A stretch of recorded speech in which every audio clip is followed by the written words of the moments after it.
começando o Viva Mais, o seu programa de saúde aqui no Canal 20. Toda semana trazemos para vocês os melhores profissionais do estado e do Brasil para dar informações de como você viver melhor, cuidar de sua saúde e prevenir doenças. Entre no nosso site www.programavivamais.com.br e interaja conosco, dando sugestões de pauta e sugerindo perguntas. Sua participação é sempre muito importante para nós. Inclusive, os programas que nós já gravamos estão lá. Assista a eles, assista várias vezes, sugira pautas novas. Hoje temos conosco os dois grandes doutores da área da oftalmologia do Brasil. Os doutores Dr. Odinei Fior, com especialização em retina no Centro Brasileiro de Cirurgia Ocular em Goiânia e Hospital de Clínicas de Porto Alegre. E o Dr. Sérgio Quito, que é mestre e doutor em oftalmologia pela Escola Paulista de Medicina, especialização em córnea pela University of Southern California em Los Angeles, oftalmologista do setor de córnea de doenças externas do Serviço de Oftalmologia do Hospital de Clínicas de Porto Alegre e professor de pós-graduação em cirurgia da Universidade Federal do Rio Grande do Sul. Sejam muito bem-vindos hoje conosco. Muito bom ter vocês aqui conosco, até porque o Sérgio é meu oftalmologista. Muito bom te ter aqui. Obrigado pelo convite. Seja bem-vindo. Muito obrigado. É um prazer estar aqui. Os convites são sempre porque os profissionais são reconhecidos, tá certo? Tá certo. Eu reconheço tanto que eu só me atendo com ele. Mas sabe que uma das curiosidades, assim, quando a gente começa na faculdade de medicina, para vocês provavelmente deve ter sido mais do que para mim, mas quando a gente começava com a cadeira de anatomia, o olho é uma estrutura extremamente curiosa. Tá? E aproveitando que tu trouxe um olho de plástico, dá uma explicação para quem está assistindo como é que funciona a visão, como é que funciona o olho. Isso é interessante porque a maioria das pessoas acha que quem enxerga é o olho. Na verdade, o olho capta a imagem e quem enxerga, quem processa a imagem, na verdade é o cérebro. Então a gente tem que imaginar o olho como se fossem aquelas máquinas fotográficas antigas, né, as analógicas que tinham filme. Ou seja, tem a lente, né, que vai fazer o foco, que no caso, não sei se dá para ver esse olho aqui, a lente então na frente é uma membrana transparente que a gente chama de córnea, que nada mais é do que uma lente, né, essa aqui. Depois nós temos uma segunda lente interna que é o cristalino. Então essas duas lentes, como se fossem as lentes de uma máquina fotográfica, vão focar aqui no fundo do olho, numa membrana chamada retina, que é como se fosse o filme de uma máquina fotográfica. Mas na verdade não é o filme que nos mostra a imagem, a gente tem que mandar revelar esse filme no laboratório, na época da máquina analógica, né? Então, para mandar revelar no laboratório, tem um trajeto que a gente tem que percorrer para ir até o laboratório. Esse trajeto, então, é o nervo óptico, ou seja, o nervo óptico vai levar a imagem captada pelo olho, pelo globo ocular, né, até o cérebro. Então, o cérebro é o laboratório que revela o filme, digamos assim. Então, todo esse percurso tem que estar funcionando bem. Não basta a pessoa ter, por exemplo, o olho normal, se a parte responsável, a parte cerebral responsável pela visão foi danificada por um AVC, por um traumatismo, ou se o nervo óptico está interrompido, né? Então, o olho tem que funcionar perfeitamente, mas o sistema nervoso central também. O contrário é verdadeiro, não adianta a pessoa ter uma integridade anatômica e funcional do cérebro, do nervo óptico, se alguma camada interna do olho tiver algum problema. Então, basicamente é assim que funciona a visão. Então, às vezes o paciente vai constar, meu olho é perfeitamente normal, mas eu não enxergo. Às vezes o problema não está no olho, está a nível cerebral, para trás. Né? E aqui no meio tem tecido, tem líquido, né? Tem líquido, exatamente. As duas cavidades são preenchidas. Exatamente. O globo ocular ele é preenchido por um líquido nessa parte da frente aqui, né? Entre a córnea e o cristalino. Isso é líquido, o moracoso. E toda essa área posterior aqui, entre a retina e o cristalino, é preenchida por um líquido gelatinoso, chamado vítreo, que também sofre alterações em função de várias doenças. A diabetes, por exemplo, é uma delas, que pode fazer sangramentos internos, né? Então, um outro detalhe que vocês estavam comentando no outro programa é em relação à especialidade e subespecialidades, né? Assim como na plástica, no odonto tem subespecialidades, apesar do olho ser muito pequeno, nós temos várias subespecialidades, porque o olho tem praticamente todos os tecidos do corpo humano. Tem tecido vascular, tem tecido muscular, epitelial, colágeno, etc. A estrutura óssea que circunda o globo ocular. Então, apesar de ser uma estrutura pequena, é difícil um oftalmologista conseguir fazer toda a oftalmologia bem feita. Então, se o paciente tem uma doença de retina, ele vai procurar um especialista de retina, assim como no odonto tem a especialidade naquela área específica.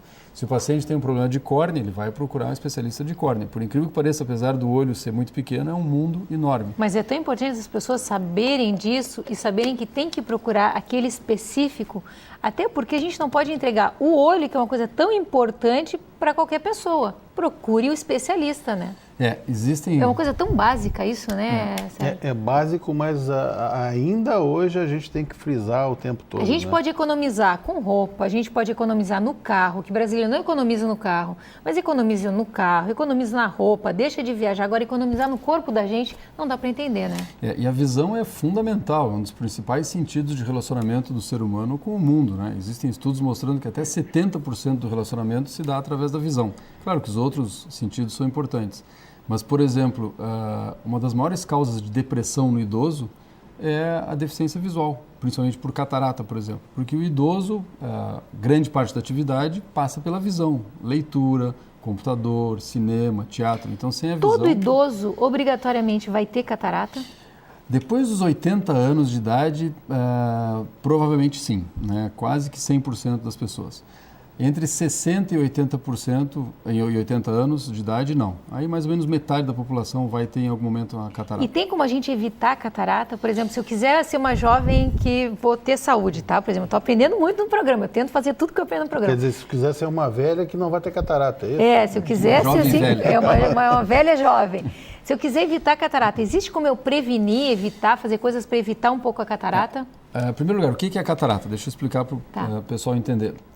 Dentro do olho, então, nós temos, se puder aparecer o olhinho aqui, nós temos essa lente, como eu falei, ela tem que ser transparente para a gente enxergar bem. Quando essa lente fica opaca, nós chamamos de catarata, né? Então, a luz entra no globo ocular e ela não vai chegar muito bem aqui atrás porque essa lente está opaca, é que nem uma máquina fotográfica que tem a lente opaca, né? Então, o tratamento da catarata é retirar essa lente opaca e substituir por uma outra lente transparente. Basicamente, ainda não existe nenhum tratamento clínico que devolva a transparência dessa lente. Existem várias causas de catarata, né? E aí a gente chega na prevenção, que você perguntou. A principal causa é a idade, o envelhecimento. Então, para isso, a gente não tem ainda profilaxia, né, uma prevenção adequada. Mas existem outras causas importantes de catarata. Em primeiro lugar, exposição grande ao ultravioleta. Uma das principais causas de catarata com o passar dos anos, com o envelhecimento, é a exposição que nós temos ao ultravioleta, além do fator de idade. Traduzindo ao sol, né? Gente que toma muito banho de sol. Gente que toma muito banho de sol, né, que não usa óculos com filtro ultravioleta, que aí não vai filtrar, não basta o óculos ser escuro. Isso é fundamental. O óculos escuro só diminui a quantidade de luz, mas o óculos escuro vai dilatar a pupila. E aí vai entrar mais ultravioleta se aquela lente não tiver filtro ultravioleta. Como é que a gente sabe se o óculos tem ultravioleta? Comprar um óculos de boa qualidade na ótica e não no camelô. Exatamente. Os óculos de camelô a gente não sabe a procedência. Em ótica, por lei, as lentes obrigatoriamente têm que vir com ultravioleta, mas nós temos um equipamento no consultório, um espectrofotômetro, que mede se tem filtro ultravioleta e qual o percentual de filtro ultravioleta que tem aquele óculos. Então a gente deve levar o óculos de sol da gente quando a gente vai na consulta do oftalmologista, claro. Nosso oftalmologista ver se tem. Isso, exatamente. Então uma das maneiras de diminuir o risco, pelo menos, não evitar, mas diminuir o risco de aparecimento de catarata é ter uma menor exposição solar. A gente sabe que o ultravioleta é ruim para a pele, né? Mas para o olho especificamente, ele aumenta a incidência de catarata, além de causar problemas na retina, que mais adiante o Dr. Odinei vai falar. Uma outra grande causa de catarata é diabetes, né? Então, pacientes que a diabetes não é bem controlada, né, que não fazem o tratamento adequado, eles vão ter catarata mais precocemente na vida. Pacientes diabéticos, eles têm catarata mais cedo na vida do que pacientes não diabéticos. Existe uma carga genética da catarata? Por exemplo, minha mãe teve, eu vou ter, pequena. ou minha mãe não teve, eu não vou ter? Não, existem várias doenças oculares que têm uma carga genética importante, como glaucoma, doenças da retina, doenças da córnea, mas a catarata especificamente não. A influência genética é pequena. Uma outra causa de catarata são traumatismos, né? A catarata traumática. Felizmente não é muito comum, mas existe. E uma outra causa de catarata... Como assim traumática? Ficar entrando coisa no olho? Não. Acidente, batida? Uma batida, um acidente de carro, uma bolada no olho, né? Uma bola de tênis. A bola de tênis, como ela é menor, ela encaixa na órbita. Então, o dano é muito maior do que uma bola de futebol, por exemplo, de uma maneira geral. E existem as cataratas congênitas. Infelizmente, existem crianças que nascem com catarata congênita, então Isso é função da mãe e do pediatra, obviamente, né? Mas os familiares eles têm que prestar atenção, é o famoso teste do olhinho, né? Ver a cor da pupila. A pupila, de novo, deixa eu mostrar aqui nesse olhinho, né? Se nós tirarmos a córnea, não sei se dá para mostrar ali no vídeo, a pupila nada mais é do que esse orifício central aqui, né? Formado pela íris, que é a parte colorida do olho, que dá cor ao olho, não é a córnea, essa membrana aqui na frente, e sim é um músculo que nós temos dentro do olho, que quando ele se contrai, fecha, e quando, de noite, por exemplo, relaxa, ele abre. É o obturador da máquina fotográfica. Exatamente, né? O obturador da máquina fotográfica, bem lembrado. Como tudo tem que estar transparente para dentro, a gente enxerga a pupila escura. Se aquela lente interna que eu mostrei estiver opaca, a gente vai ver uma mancha branca aqui dentro. Né? Então, a criança quando nasce, isso aí tem que ser observado. Porque o tratamento da catarata congênita ela é considerado uma urgência. Quanto mais precoce nós fizermos o tratamento, a cirurgia, melhor vai ser o prognóstico dessa criança em termos de visão. Mais a gente vai conseguir recuperar a visão. À medida que o tempo vai passando, o sistema nervoso central não vai desenvolver a visão correspondente àquele olho. A visão se desenvolve nos primeiros 4, 5 anos de vida. Então, se a criança nasce com catarata congênita e vai operar aos 10 anos, já é tarde.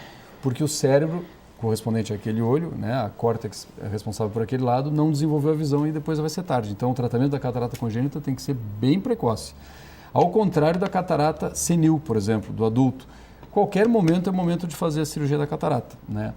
Hoje, a técnica cirúrgica da catarata é completamente diferente do que era 20 anos atrás. Impressionante a velocidade disso, né? A velocidade que se faz. Foi bárbara. Há 20 anos atrás se falava em esperar amadurecer a catarata, né? Ou seja, se entrava com o equipamento, se congelava esse cristalino, essa lente, para poder ser retirada. Para essa lente ser congelada, ela tinha que ter uma densidade maior, tinha que estar mais dura, madura. Hoje não, hoje nós desmanchamos a catarata com equipamento de ultrassom, que na verdade quem inventou esse equipamento foi um oftalmologista de Nova York, quando ele estava sentado na cadeira de dentista, né? Sendo utilizado o ultrassom, ele falou, vou usar esse ultrassom, né? Essa velocidade ultrassônica para desmanchar a catarata. E ele desenvolveu um equipamento que faz então, que fragmenta a catarata, né? Dissolve a catarata, absorve, e aí nós conseguimos fazer a cirurgia mais precocemente, não tem necessidade de esperar amadurecer a catarata hoje, né? Então, quando o paciente já começa a perceber que a visão está enevoada, não está nítida, já é hora de fazer a cirurgia de catarata, né? Não tem por que ficar esperando. Até porque com esse equipamento de ultrassom nós fazemos uma incisão, uma abertura milimétrica de 2 milímetros de uma maneira geral, extrai a catarata por 2 milímetros, né? E se implanta uma lente no lugar da catarata, que é uma lente que dobra, ela entra dobradinha e lá dentro ela abre. Antigamente tinha que fazer uma abertura grande, dar um monte de pontos, e os riscos aumentavam, né? De hemorragia, de infecção, etc. Então, Sérgio, em média, quanto tempo de cirurgia?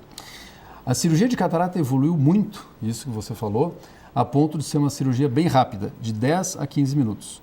Isso não significa que... Você não precisa se correr, né? Mas é que é o tempo normal.